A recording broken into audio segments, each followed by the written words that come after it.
नमस्कार, आप देख रहे हैं जौनपुर टुडे और मैं हूं शुभम अग्रणी। साथियों, जैसा आप सभी को पता है कि देश में लोकसभा चुनाव का दौर चल रहा था और कल मतगणना का दिन था। मतगणना होने के बाद अब सब कुछ स्थिति साफ हो गई, किसकी सरकार बनेगी, किसकी सरकार नहीं बनेगी।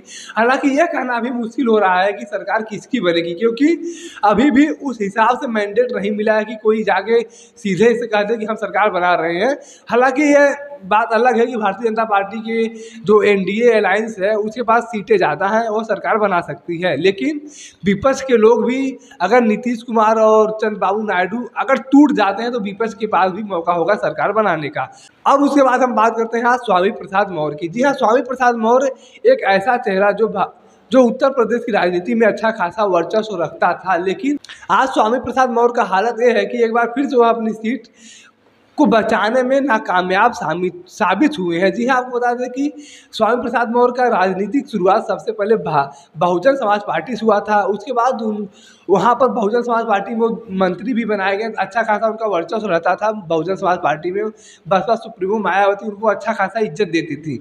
उसके बाद वो बहुजन समाज पार्टी को छोड़कर 2017 में आते हैं भारतीय जनता पार्टी में। भारतीय जनता पार्टी में उन्हें जीत हासिल होती है विधानसभा में और वो एक बार फिर मंत्री बनते हैं योगी आदित्यनाथ की पहली सरकार में।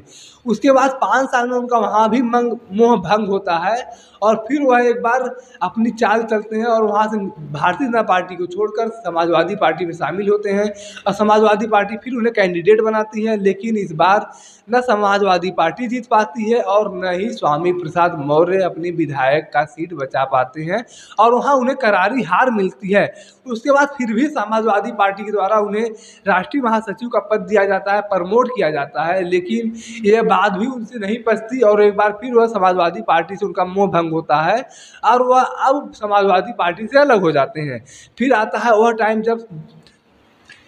वह टाइम जब स्वामी प्रसाद मौर्य यह घोषणा करते हैं कि हम एक नई पार्टी का गठन करेंगे और वह एक नई पार्टी का गठन करते हैं जिसका नाम रखते हैं राष्ट्रीय शोषित समाज पार्टी।